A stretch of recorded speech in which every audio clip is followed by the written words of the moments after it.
This is a Timeless Television presentation.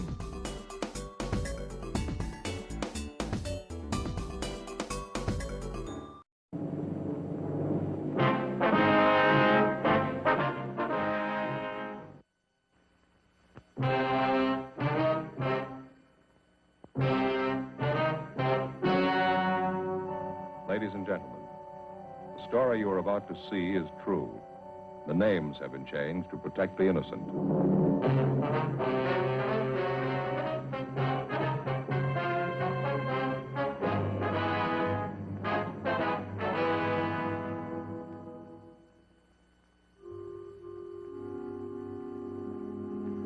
This is the city.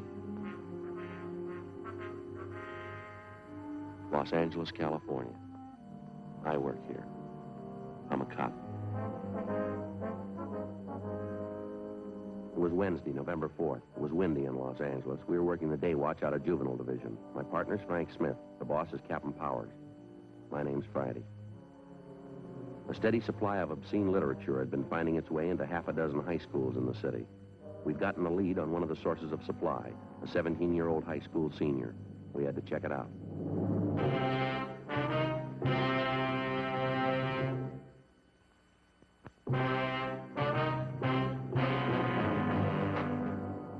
You can see for yourself. All right, you want to take everything out and lay it on the bench here? You can see what's in there, can't you? My gym stuff, a couple of textbooks. What's that back there in the corner, right-hand side? Where? You know where I mean. Dig it out. Oh, back here you mean, these joke books? That's right. Let's have a look, huh? Why? Just a couple of joke books. A kid gave them to me. Bring them out, Steve. Okay. Just a couple of them. A kid gave them to me. Here. There's more than a couple there. That's what you call a joke book, Steve. Oh, well, that's what the kids call them. They're not so bad, though. They're rotten, Steve, and you know it. Now, where'd you get them? I told you, a kid gave them to me. Who? What's his name?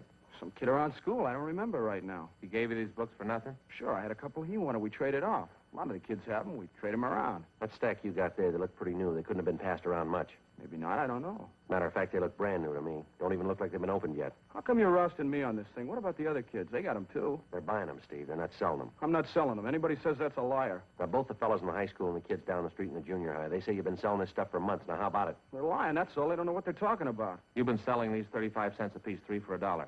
Last couple of weeks, you've been peddling pictures, $2 apiece. Any of them in your locker, Steve? Couple. I got them off another kid. What other kid? What's his name? Come on, what's his name? Some kid. I don't remember. That's not much of an answer, son. What do you want from me anyway? I told you I'm not selling the books. I don't care what those other goofs say. My word against theirs. Maybe you ought to get this much straight, son. We're not out to get you. You're way down the line. We want the people at the top, the men who print this junk, the wholesalers, the big distributors. So why ask me? I don't know anything about it. Nothing. You don't want to cooperate, is that it? What am I supposed to cooperate about? I'm not mixed up in anything. We think you are, son. We know you are. Now, who are you selling this for? Where do you get your supply? All you see is what's in my locker. I ain't selling. I don't have any supply. We've got to go far to prove I have. No, not very far, Steve. What? From about here to your home. 11:38 a.m. We picked up the supply of obscene books and photographs to be booked later as evidence. For weeks, we'd known that a steady stream of this type of material was being fed into half a dozen high schools and junior high schools throughout the city. Books, photographs, pictures, and pamphlets of the worst kind. 12:15 p.m. Frank and I drove the suspect, Stephen Banner, to his home, approximately a mile from the high school. On the way, he told us he lived with his sister and brother-in-law. We checked the house thoroughly, but we found nothing. He explained that both his sister and brother-in-law were at work. We went back to check the garage at the rear of the house.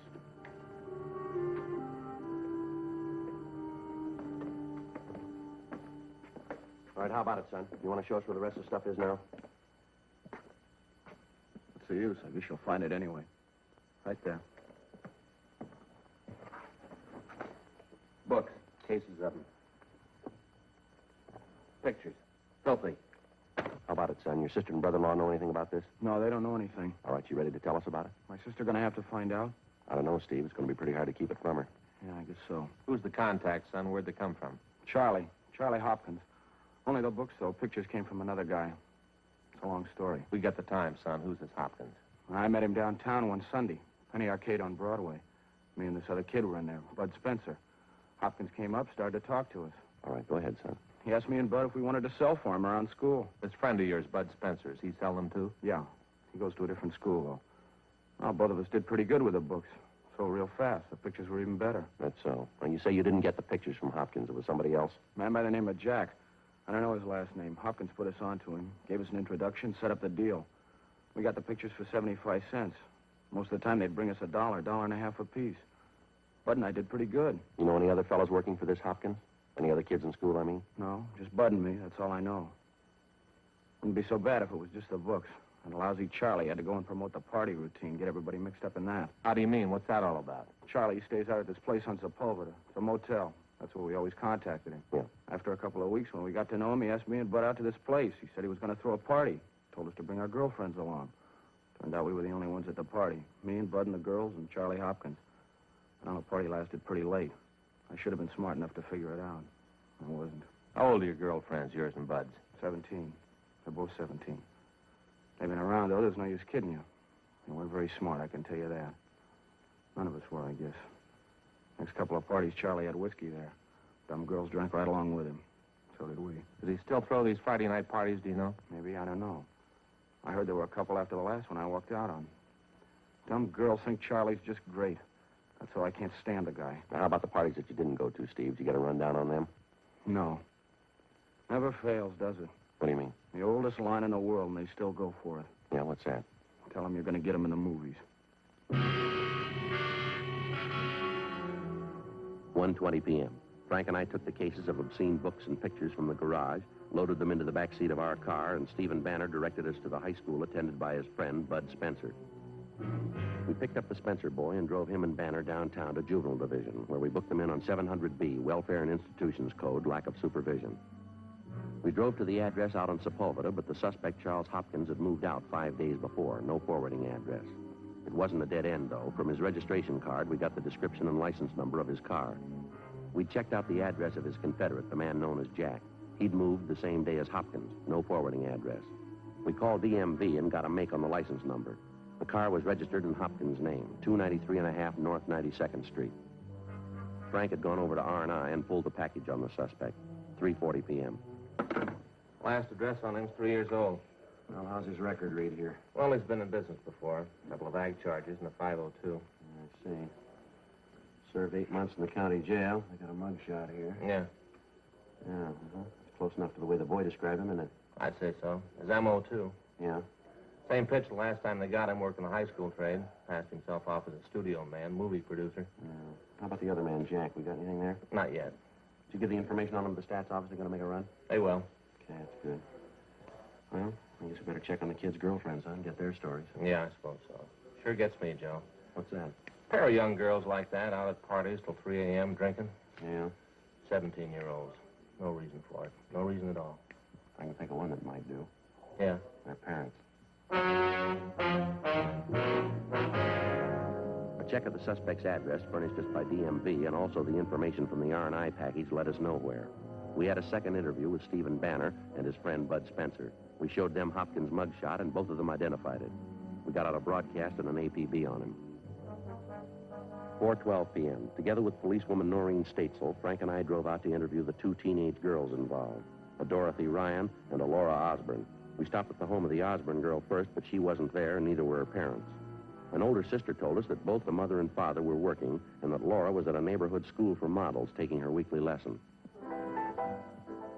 When's the last time you saw Hopkins? About 10 days. 2 weeks ago. What's this all about, officer? You're looking for Charlie? How's he usually contact you, by phone? Yeah, he usually calls. He called you lately? Well, I don't know. Why are you looking for him? Can't you tell me? Routine investigation, miss. Oh. Well, I'm sorry. I don't know where Charlie is. Why can't you tell me why you want him? We want him. Well, why? Can't you give me a reason? This is one of the reasons, Laura. Would you look at this picture? Charlie took this? That's his business. That's the way his police record reads. I can't believe it. He was nice. He didn't seem that kind. Now, that's one reason we want Hopkins. There's lots of others. You willing to help us now? He said they'd be beautiful. Glamorous. They're not. You know where he stays now? No, I'll find out, though. How do you mean? I got a date with him. Supposed to meet him out on Wilshire. Wilshire and La Brea. When's that?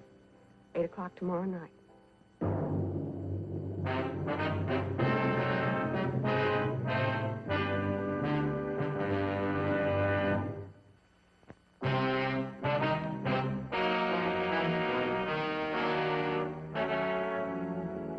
following morning, Frank and I went across the street to the district attorney's office and presented our case. A warrant was issued on Charles Hopkins for 702 WIC, contributing to the delinquency of a minor. At 7:45 that night, Frank and I staked out on a cocktail lounge near the intersection of Wilshire and La Brea, the place where the suspect had told Laura Osborne to meet him. 8:15, 8:30. Joe, down at the corner heading this way. Yeah, could be him. Yeah, dark glasses. Yeah, that's him. Come on.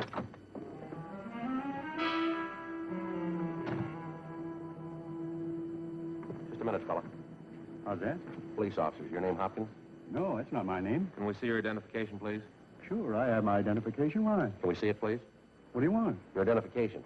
What for? I haven't done anything. All right, mister, we'll talk about it downtown. Oh, wait a minute. I don't want any trouble. I'll show you. There.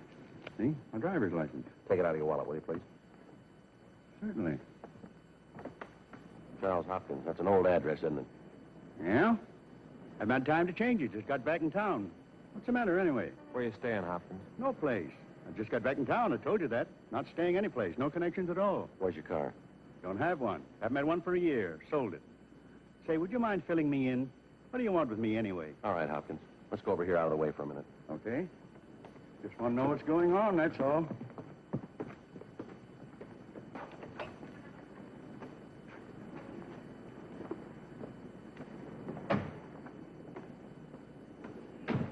I'd like to see what you got in your pockets. Take everything out. What is it, a shakedown? We start with your wallet. All right. Put down the seat. There, okay? Now your pockets.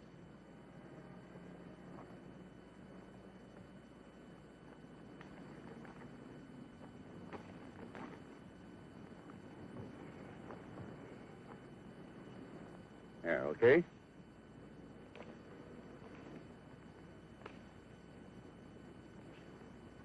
You said you don't have a car. Is that right, Hopkins?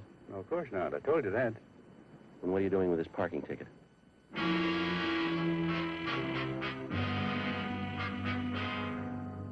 8:55 p.m. Frank and I finally located Hopkins' car in a parking lot 2 blocks away from the point where we apprehended him. In the glove compartment of the car, besides a half a dozen photographs and small books, we found a key with a metal disc attached. Stamped on the disc were the words, West Side Studios, number 23. Hopkins refused to identify it. He refused to admit a thing. He was booked into the county jail on the contributing warrant. The next afternoon at 5:30 p.m., we drove out to the old West Side Studios just off Jefferson Boulevard. On the way, we tried to again question the suspect, but we got nowhere. One look at the old West Side Studios, and you knew right away it had seen better days. The place had been fairly prominent back in the early days of silent pictures, but all that was left now was 3 square miles of broken-down scenery. The faded sign over the main gate read West Side Studios, founded 1920, admission by pass only. Hopkins unlocked the gate, and we drove onto the lot. The place was deserted. The sun had almost gone down. There was a cold wind from the north. Hopkins directed us to pull up and park.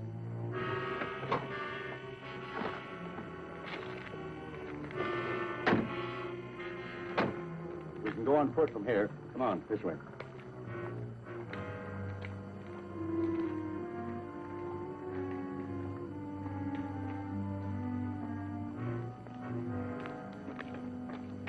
You run an office here? Is that it, Hopkins? No, sir, I do not. I live here. You in some kind of movie work? Have been for 30 years. More than 30 years. That so? You an actor? Hopkins. Haven't you ever heard the name? I'm a producer. Oh, I see. Why didn't you tell us that to start with? Oh, I don't know. Different reasons. I didn't want to throw my weight around. I have a lot of connections in Hollywood, you know. That's so. In the trade 30 years. I was one of the first. You can make a lot of friends in 30 years. How about the books and pictures we found in your car? How do you explain it? Come on over here. I'll show you boys something you never saw in your life before. You got a cigarette?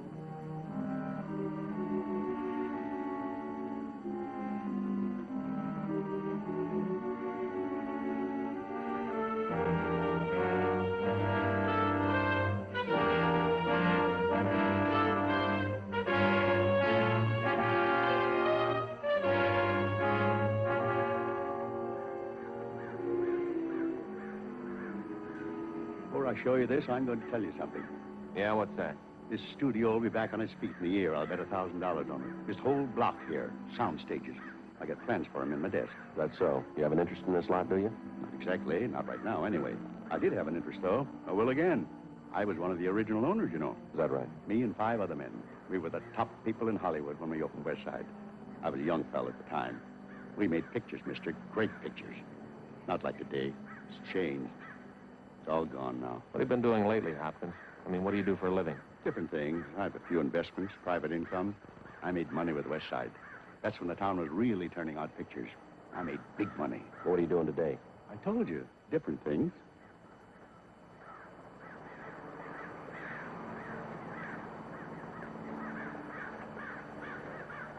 Crows. We have a lot of them out here. They like to nest in those eucalyptus trees over there. Nice sound, isn't it? Now, look, we still haven't got an explanation. How about the books and pictures that we found in your car? Oh, that. Nothing to explain, is there? Just a few gimmicks I picked up. You know a boy by the name of Steve Banner? Banner? No, I don't think so. Why? How about Bud Spencer? You know him? No, I knew a George Spencer once. Actor. That was back in the old days, though. How about Laura Osborne, Dorothy Ryan? Do you know them? No, it's pretty hard to say, you know, Sergeant. Over the years, in this business especially, you meet an awful lot of people. Yeah, well, these are fairly recent. You ought to remember them. They're just kids, 17-year-olds. No, I'm afraid I can't recall the names. You know, we might go into television here. I don't know. Television films. Trouble is, they make them too fast. Trade's not like it used to be. Quality, that's what we went after. It's all gone now. It's all gone. West Side will do it again, though. You can bet on that. We're coming back. How about leveling, Hopkins? You know why we picked you up. You know why we're out here. That's just it. I don't know. This way.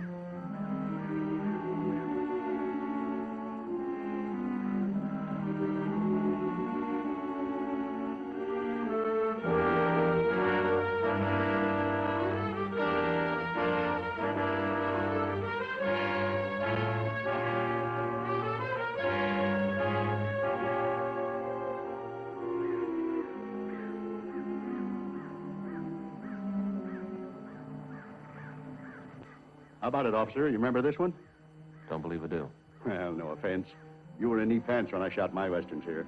Great stories. One of them was the greatest of all. Is that right? Greatest of them all, Thunder on the Trail. That's what we called it.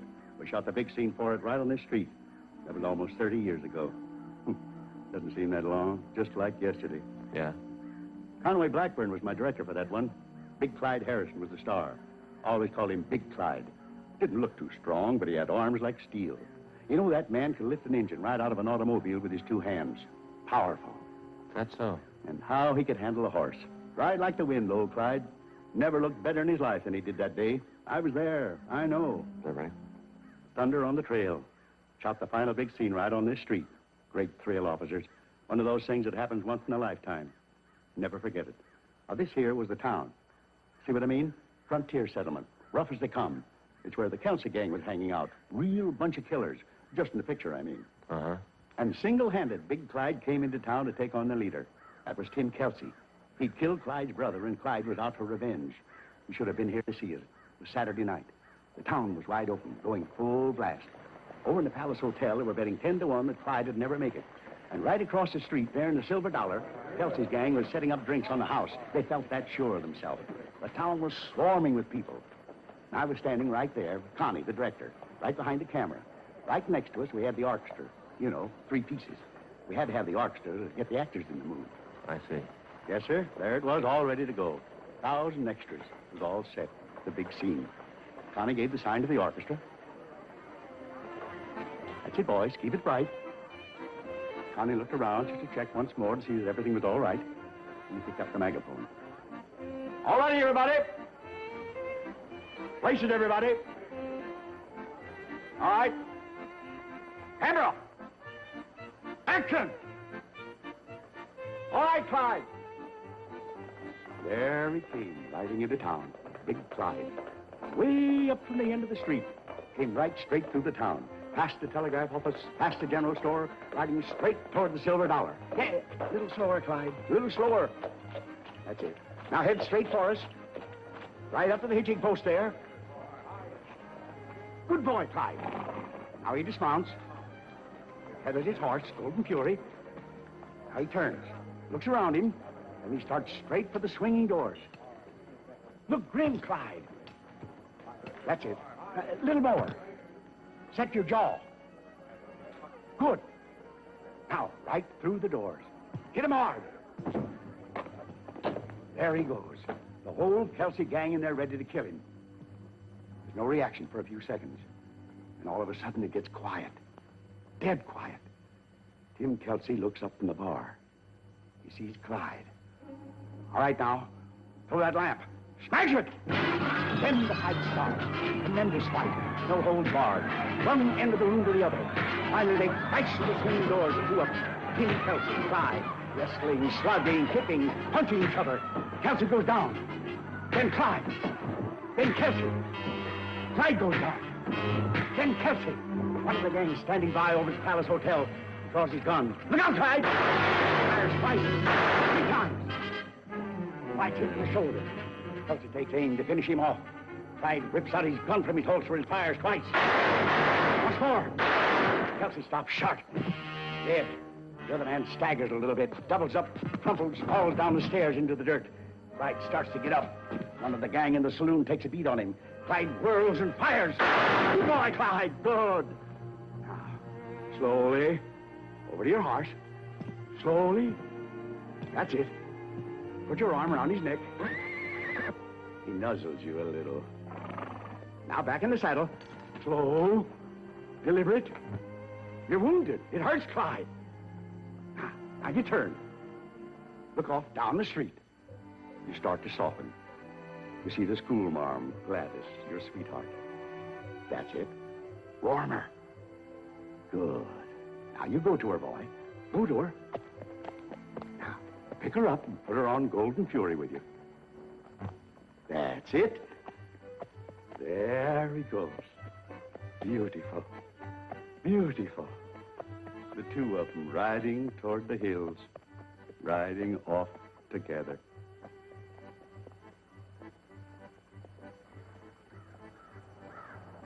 Cut it! Print it!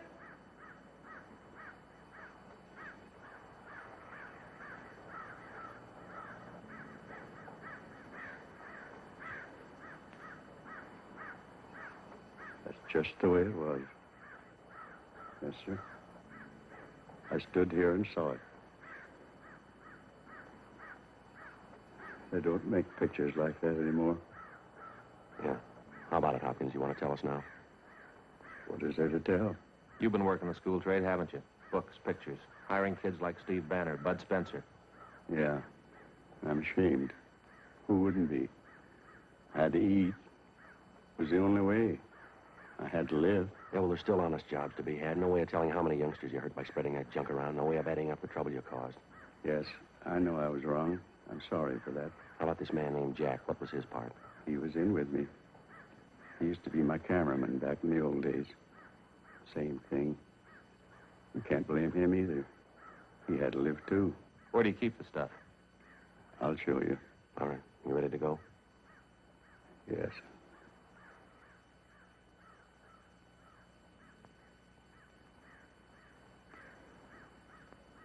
Kind of a long walk.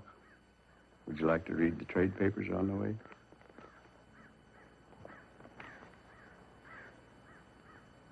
Yesterday's.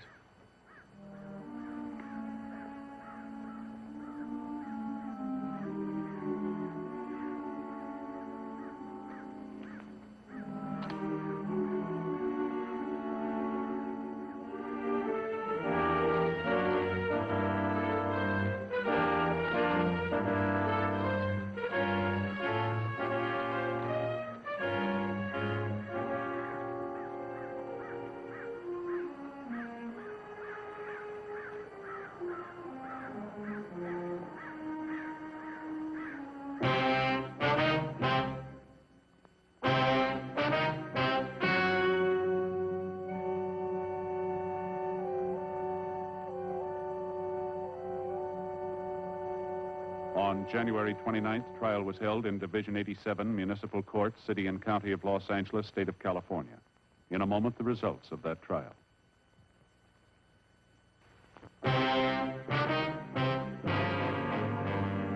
The suspect was tried and convicted of violation of Section 311 of the California Penal Code, manufacturing and distributing obscene literature. His accomplice, Jack Lavery, was apprehended and tried and convicted of the same charges. Violation of Section 311 PC is punishable by imprisonment in the county jail for a period not to exceed 6 months, or by a fine of $500, or both.